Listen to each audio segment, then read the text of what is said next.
Bharati,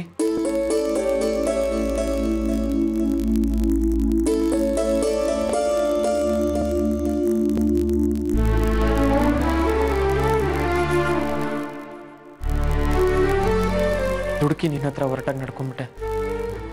I am ಸಾರಿ.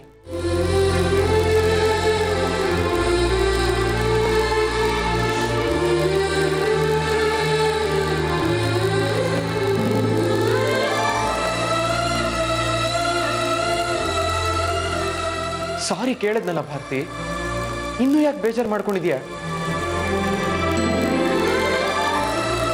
ಮಾಡ್ತಾ ಇರೋ ತಪ್ಪಿಗೆ ಹೊಣೆ ಮಾಡಿ ಅನುಮಾನ ಪಟ್ಟು ಮಾತಾಡಿದ್ರೆ ಎಷ್ಟು ಹರ್ಟ್ ಆಗುತ್ತೆ ಯೋಚನೆ ಮಾಡಿದ್ದೀರಾ?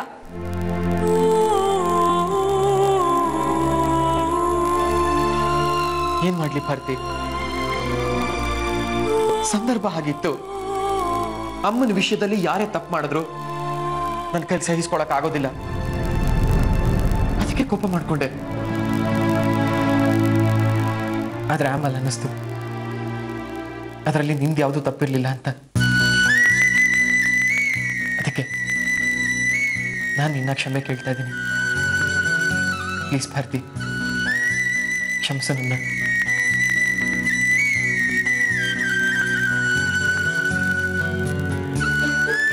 ಶೋಭಾ ಆಂಟಿ ಮೇಲೆ ನಿಮ್ಗೆ ಎಷ್ಟು ಗೌರವ ಇದೆಯೋ ನನಗೂ ಅಷ್ಟೇ ಇದೆ.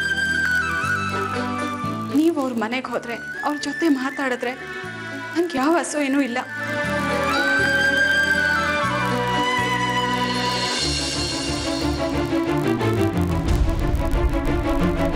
ಮನೆ ಬಿಟ್ಟು ಹೋದ್ ನಿಮ್ಮನ್ನ ಹುಡುಕೊಟ್ಟವ್ರು ಅವರು. ವಿಷಯದಲ್ಲಿ ನಾನು ಹಾಗೆ ನಡ್ಕೋತೀನಿ ಅಂತ ಎಷ್ಟು ಸುಲಭವಾಗಿ ಯೋಚನೆ ಮಾಡಿಬಿಟ್ರಿ.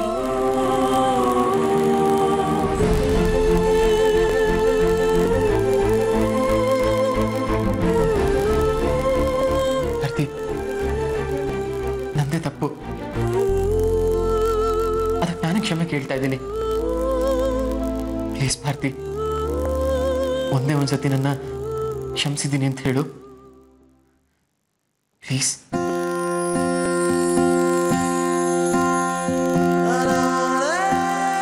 ಸರಿ, ಹೋಗ್ಲಿ ಬಿಡಿ. ಅಪ್ಪ, ಹೀಗೆ ಸಮಾಧಾನ ಆಯ್ತು. ಭಾರತಿ, ನಿಂಗೊಂದು ಸರ್ಪ್ರೈಸ್ ಇದೆ. ಸರ್ಪ್ರೈಸಾ? ಏನದು? ಮೊದಲು ಕೂತ್ಕೋ ಬಾ, ಆಮೇಲೆ ಹೇಳ್ತೀನಿ. ಬಾ.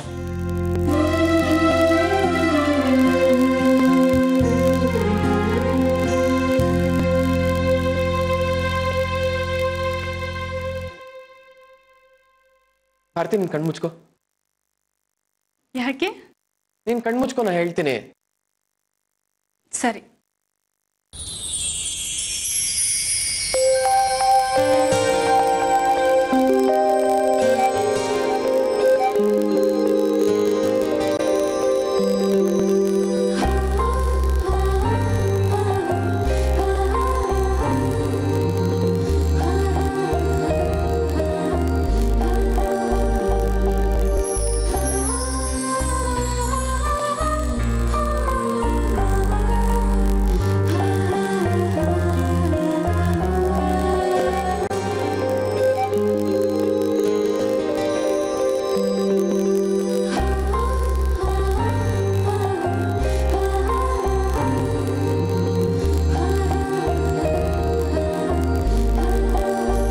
ಭಾರತಿ, ಕಣ್ಬಿಡು.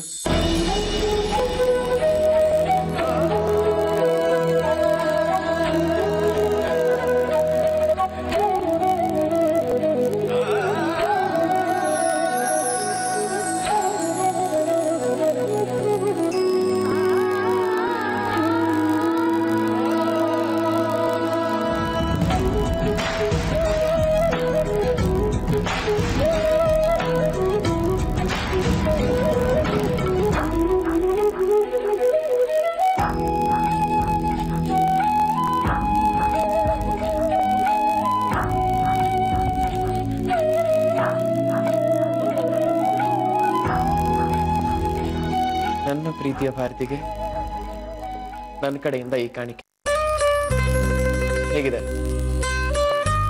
ಚೆನ್ನಾಗಿದೆ, ತುಂಬಾ ಚೆನ್ನಾಗಿದೆ. ಇದನ್ನ ನಾನೇ ನಿನ್ ಕಾಲಿಗೆ ಹಾಕ್ತೀನಿ. ಮನೋಜ್, ಏನ್ ಮಾಡ್ತಿದ್ದೀರಾ? ಪ್ರೀತಿನ ಮುಖ್ಯ ಅಂದ್ಕೊಂಡವ್ರಿಗೆ ಗಂಡ ಹೆಂಡತಿ ಅನ್ನೋ ಭೇದ ಭಾವ ಇರಬಾರ್ದು. ಕೂತ್ಕೋ ಕೂತ್ಕೋ ಭಾರತಿ.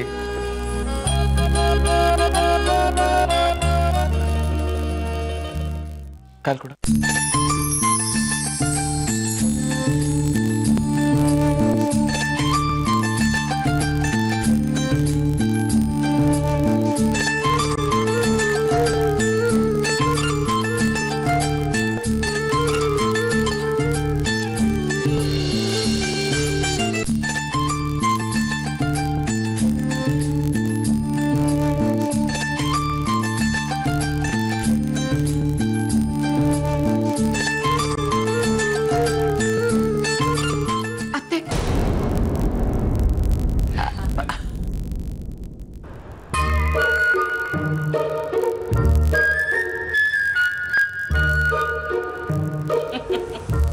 ಮನೋಜ, ಯಾಕಪ್ಪ ಕಾಲಿಗೆ ಗೆಜ್ಜೆ ತೊಡಿಸ್ತಾ ಇದ್ದದ್ದು ನಿಲ್ಲಿಸ್ಬಿಟ್ಟೆ? ತೊಡ್ಸೋ. ಇಲ್ಲ ಅಜ್ಜಿ, ಅದು ನೋಡಿದ್ಯಾ, ಮನ್ಸಿಗೆ ತುಂಬ ಭಾರತಿ ಬಗ್ಗೆ ಇಷ್ಟು ಪ್ರೀತಿ ಇಟ್ಕೊಂಡಿದ್ದೀಯಾ. ಸುಮ್ಮನೆ ದುಡುಕಿ ಅವಳ ಮೇಲೆ ಕೈ ಮಾಡೋಕೆ ಹೋಗಿದ್ದೆ. ನೋಡು, ಕೋಪ ಅನ್ನೋದು ಕ್ಷಣಿಕ, ಸಂತೋಷ ಶಾಶ್ವತ. ಈ ತತ್ವನ ನೀವಿಬ್ರು ಪಾಲಿಸಿದ್ರೆ ಜೀವನ ಪೂರ್ತಿ ತುಂಬಾ ಸಂತೋಷವಾಗಿರ್ಬೋದು. ನಿಮ್ಮಿಬ್ಬರ ಮಧ್ಯೆ ಇಂಥದ್ದೊಂದು ಹೊಂದಾಣಿಕೆ, ಪ್ರೀತಿ ಹುಟ್ಲಿ ಅನ್ನೋದು ನಮ್ಮೆಲ್ಲರ ಆಸೆ ಆಗಿದೆ. ಈಗ ಕಣ್ಣಾರೆ ನೋಡ್ತಾ ಇದ್ದೀವಿ. ನೀವಿಬ್ರು ಸಂತೋಷವಾಗಿದ್ರೆ ನಮ್ಗಷ್ಟೇ ಸಾಕು. ಖಂಡಿತ ಅಮ್ಮ, ನಿಮ್ಮೆಲ್ಲರ ಆಶೀರ್ವಾದ ಹೀಗೆ ಇದ್ರೆ ನಾವು ಸಂತೋಷವಾಗಿರ್ತೀವಿ.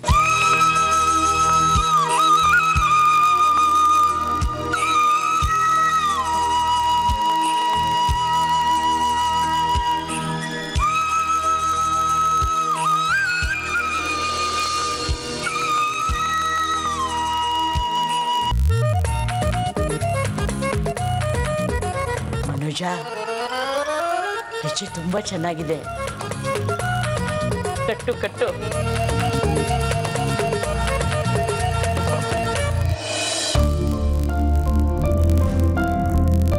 ನೋಡು, ದೊಡ್ಡವರೇ ಪರ್ಮಿಷನ್ ಕೊಟ್ಟಾಯ್ತು, ಇನ್ನೀನ್ ಬೇಡ ಅನ್ನೋ ಹಾಗಿಲ್ಲ. ಕೂತ್ಕೋ.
ಅವರಿಬ್ಬರ ಮಧ್ಯೆ ಅನ್ಯೋನ್ಯತೆ ಬೆಳೀತಾ ಇರೋದು ನೋಡಿದ್ರೆ ನನಗೆ ತುಂಬ ಸಂತೋಷ ಆಗ್ತಾ ಇದೆ. ಹೌದು ಕಾವೇರಿ, ನನಗೂ ಇದೇ ಯೋಚನೆ ಆಗ್ಬಿಟ್ಟಿತ್ತು.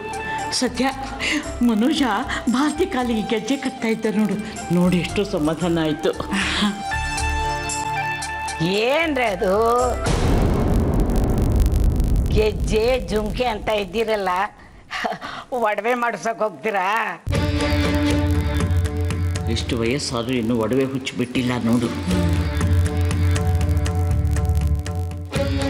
ಏನ್ರಿ ಅದು ಗುಸಗುಸ ಪಿಸ ಪಿಸ ಅಂತ ಮಾತಾಡ್ತಾ ಇದ್ದೀರಲ್ಲ, ಏನು? ಅಯ್ಯೋ, ಅದೆಲ್ಲ ಏನು ಇಲ್ಲ ಅತ್ತೆ. ಮನೋಜ ಭಾರತಿ ಕಾಲಿಗೆ ಗೆಜ್ಜೆ ತೊಡಸ್ತಾ ಇದ್ದ, ಅದ್ರ ಬಗ್ಗೆ ಮಾತಾಡ್ತಾ ಇದ್ವಿ. ಕರ್ಮ ಕಣೆ, ಗಂಡ ಹೆಂಡತಿ ಕಾಲಿಗೆ ಗೆಜ್ಜೆ ಹಾಕೋದು ಅಂದ್ರೆ ಏನು? ಅಬ್ಬಬ್ಬಬ್ಬಬ್ಬಬ್ಬಬ್ಬ, ಈಗಿನ ಕಾಲದ ಹುಡುಗರಿಗೆ ಬುದ್ಧಿನೇ ಇಲ್ಲ. ನಮ್ಮ ಸಂಪ್ರದಾಯ ಎಲ್ಲ ಹಾಳು ಮಾಡಿಬಿಟ್ರು ಕಣೆ. ವಯಸ್ಸಾಗಿರೋ ನಿಮಗಾದ್ರೂ ಬುದ್ಧಿ ಬೇಡವಾ? ನೀವೇ ಹೀಗಾಗ್ಬಿಟ್ರೆ ಈ ಮನೆ ಪರಿಸ್ಥಿತಿ ಏನಾಗಬೇಕು? ಅದ್ರಲ್ಲಿ ತಪ್ಪೇನಿದೆ ಅಜ್ಜಿ? ಮನೋಜ ತನ್ನ ಪ್ರೀತಿನ ಈ ರೀತಿ ವ್ಯಕ್ತಪಡಿಸ್ತಿದ್ದಾನೆ ಅಷ್ಟೇ. ಓಹೋ, ನಾನು ಕಾಣದೇ ಇರೋ ಪ್ರೀತಿನ ಅದು. ಇದನ್ನು ಹೀಗೆ ಬಿಟ್ಟರೆ ಮುಂದೆ ಏನಾಗುತ್ತೋ ಏನೋ. ಆಚಾರ ವಿಚಾರ ಸಂಪ್ರದಾಯಕ್ಕೆ ಏನು ಬೆಲೆ ಇಲ್ಲ.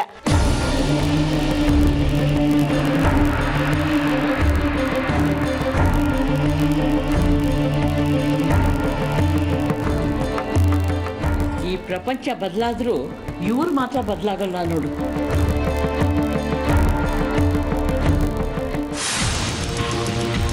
ಮಿಸ್ಟರ್ ರಾಜಶೇಖರ್, ನಿನ್ನ ಮತ್ತೆ ಶೋಭಾ ನಡುವೆ ಇರುವ ಆ ನಿಗೂಢ ಏನು ಅನ್ನೋದನ್ನ ನಾನಿವತ್ತು ಇಡೀ ಜಗತ್ತಿಗೆ ಸಾರಿ ಸಾರಿ ಹೇಳ್ತೀನಿ. ಅದಕ್ಕೆ ಮೊದಲ ದಾಳ ನೀನೆ.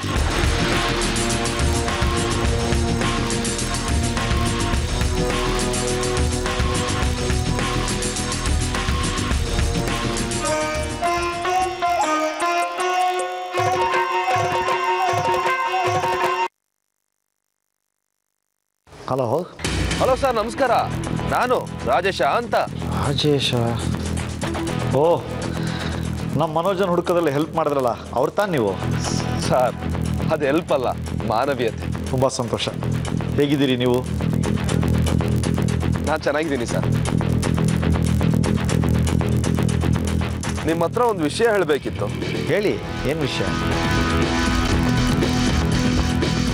ಮನೋಜ ನಿಮ್ಮ ಮನೆಗೆ ಬಂದಾಗಿಂದ ಅವ್ರ ತಾಯಿ ಅಂದರೆ ಶೋಭಾ ಆಂಟಿ ತುಂಬ ಬೇಜಾರಾಗಿದ್ದಾರೆ. ಜೊತೆಗೆ ಮನೋಜ ಇತ್ತೀಚೆಗೆ ಅವ್ರ ಹತ್ರ ಸರಿಯಾಗಿ ಮಾತಾಡ್ತಿಲ್ವಂತೆ, ಫೋನ್ ಕೂಡ ತೆಗಿತಿಲ್ವಂತೆ. ಪಾಪ, ಅವ್ರನ್ನ ನೋಡಿ ಅಯ್ಯೋ ಅನಿಸ್ತು. ಹೌದಾ? ಹೌದು ಸರ್. ಈ ವಿಷಯನ ಮನೋಜ್ಗೆ ಹೇಳೋಣ ಅಂದರೆ ಪಾಪ ತುಂಬ ಕಷ್ಟಪಟ್ಟು ಪ್ರೀತಿಸಿದ ಭಾರತಿನ ಮದುವೆ ಆಗಿ ಸಂತೋಷವಾಗಿದ್ದಾನೆ. ಆ ಸಂತೋಷನ ಹಾಳು ಮಾಡಬಾರ್ದು ಅಂತ ನಾನು ಅವನಿಗೆ ಹೇಳಿಲ್ಲ ಸರ್. ಅದಕ್ಕೆ ನಿಮ್ಮ ಮನೇಲಿ ಯಾರಾದರೂ ಒಬ್ರು ಒಂದ್ಸಲ ಶೋಭಾ ಆಂಟಿ ಮನೆಗೆ ಹೋಗಿ 4 ಸಮಾಧಾನದ ಮಾತು ಹೇಳಿದ್ರೆ ಅವ್ರ ದುಃಖನೂ ಕಡಿಮೆ ಆಗ್ಬೋದು. ಅದಕ್ಕೆ ನಾನು ನಿಮಗೆ ಫೋನ್ ಮಾಡಿ ಹೇಳಿದೆ. ನೀವು ಹೇಳೋದು ಸರಿನಪ್ಪ. ನಾನೇ ಒಂದ್ಸಲಿ ಅವ್ರ ಮನೆಗೆ ಹೋಗಿ ಮಾತಾಡ್ಸ್ಕೊಂಬರ್ತೀನಿ. ಥ್ಯಾಂಕ್ಸ್ ಸರ್, ತುಂಬ ಥ್ಯಾಂಕ್ಸ್. ಬೇರೆಯವ್ರು ಸಂತೋಷವಾಗಿರಲಿ ಅಂತ ನೀವು ಇಷ್ಟೊಂದು ಕಾಳಜಿ ತೊಗೊಳೋದು ನೋಡಿದ್ರೆ ನಿಮ್ಮ ಬಗ್ಗೆ ತುಂಬ ಹೆಮ್ಮೆ ಅನಿಸುತ್ತಪ್ಪ. ಆ ದೇವರು ನಿಮಗೆ ಚೆನ್ನಾಗಿಟ್ಟಿರಲಿ. ನಿಮ್ಮಂಥ ದೊಡ್ಡವರ ಆಶೀರ್ವಾದ ಸರ್. ನಮಸ್ಕಾರ. ನಮಸ್ಕಾರಪ್ಪ.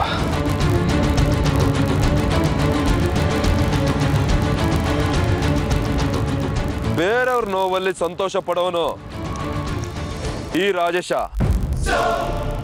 ಎಷ್ಟು ಸುಲಭವಾಗಿ ನನ್ನ ನಂಬಿಟ್ಟ. ಇನ್ನು ಮುಂದೆ ನಿನ್ನ ಆಟಾಡ್ಸೋದು ನನಗೇನು ಕಷ್ಟ ಆಗಲ್ಲ ಬಿಡು.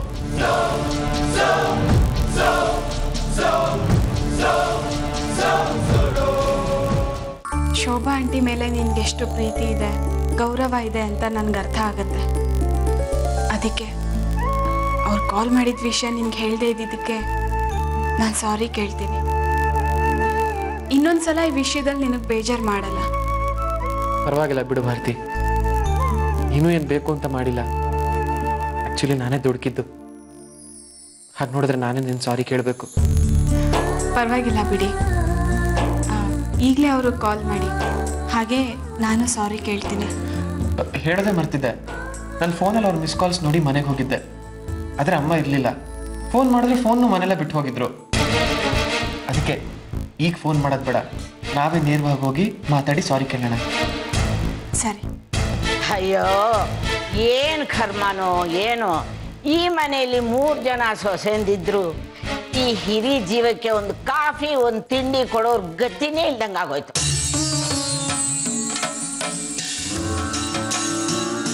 ಲೋ ಮನೋಜ, ಗಂಡಸಾಗಿ 3 ಹೊತ್ತು ಹೆಂಡತಿ ಸರಿಗಿಡ್ಕೊಂಡೇ ತಿರುಗ್ತಾ ಇರ್ತಲ್ಲ, ಈ ರೂಮ್ ಬಿಟ್ರೆ ನಿನ್ಗೆ ಬೇರೆ ಜಾಗನೇ ಇಲ್ವೇನೋ? ಇಲ್ಲ ಅಜ್ಜಿ, ಅದು ಭಾರತಿಗೆ ನಾನು ಭಾರತಿಗೆ ಹಲ್ವಾ ತಿನ್ನಿಸ್ತಾ ಇದ್ದೀಯಾ?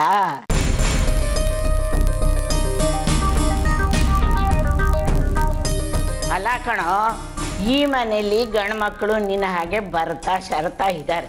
ಅವ್ರು ಮದುವೆ ಆಗೋ ಕೆಲಸ ಕಾರ್ಯ ಮಾಡ್ತಿದ್ದಾರೆ. ನಿನಗೇನು ಬಂದಿರೋದು? ಅಲ್ಲ ಕಣೆ, ನಿನ್ನ ಗಂಡ ಹೊರಗಡೆ ಹೋಗಿ ದುಡಿದು ಉದ್ಧಾರ ಆಗಬೇಕು ಅಂತ ಹೇಳೋ ಬುದ್ಧಿ ನಿನಗಿಲ್ವಾ? ಅವರ ಅಪ್ಪನ ಆಸ್ತಿ ಕರಗದೆ ಇರೋ ಅಷ್ಟು ಇರೋವಾಗ ಕೆಲಸಕ್ಕೆ ಯಾಕೆ ಹೋಗೋದು? ಕೂತ್ಕೊಂಡು ತಿಂದು ತಿರುಗಾಡೋಣ ಅಂತಿದ್ದೀಯಾ?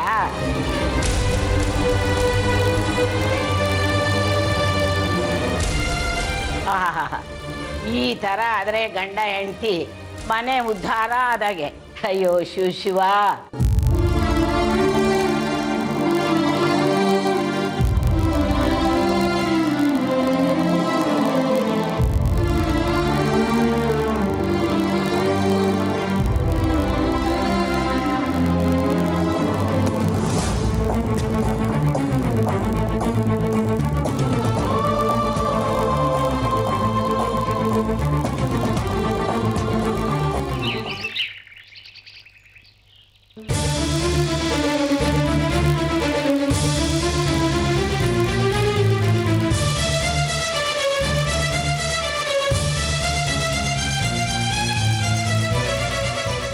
ಕಿಲ್ಲು ಬಿದ್ದಿದೆ. ಇವ್ರದ್ದೇ ಕೆಲಸ, ಜವಾಬ್ದಾರಿ ಇದ್ರು ತಾನೆ. ಬೀಗ ತೆಗೆದು ಬಿಸಾಕೆಲ್ಲೋ ಹೋಗಿದ್ದಾರೆ. ಹೇಗೆ ಇದಾರೋ ಏನೋ. ರೀ ರೀ, ಎಲ್ಲಿ ಹೋಗಿರ್ಬೋದು ಇವರು?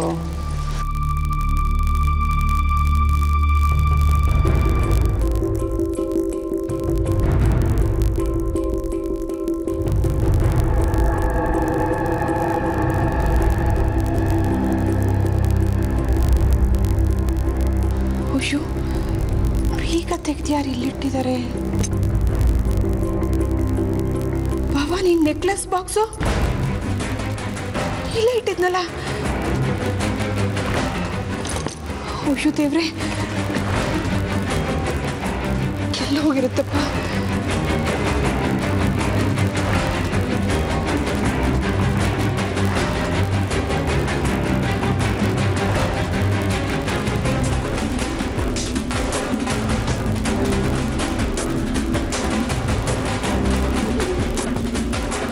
ಭವಾನಿ ಕೇಳಿದ್ರೆ ಏನು ಹೇಳಿ?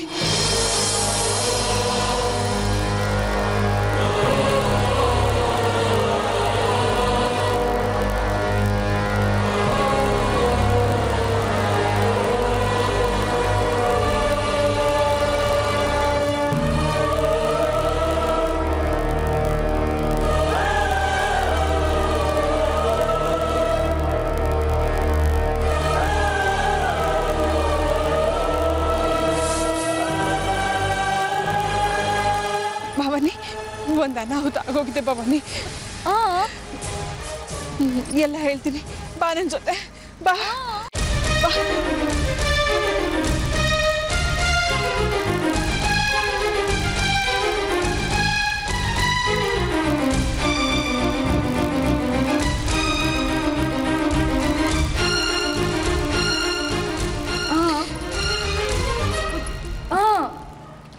ಭವಾನಿ, ನಿನ್ನ ನೆಕ್ಲೆಸ್ ಇಲ್ಲೇ ಇಟ್ಟಿದ್ದೆ. ಯಾರು ಕದ್ಬಿಟ್ಟಿದ್ದಾರೆ ಭವಾನಿ.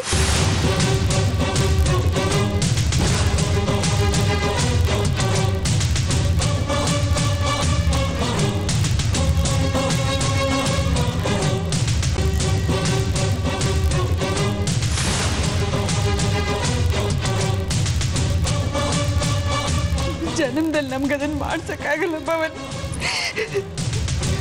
ರವಿ ನೆಕ್ಲೆಸ್ ಅಲ್ಲಿ ಅಂತ ಕೇಳಿದ್ರೆ ನಮ್ಮ ಮರ್ಯಾದೆ ಹೋಗುತ್ತೆ.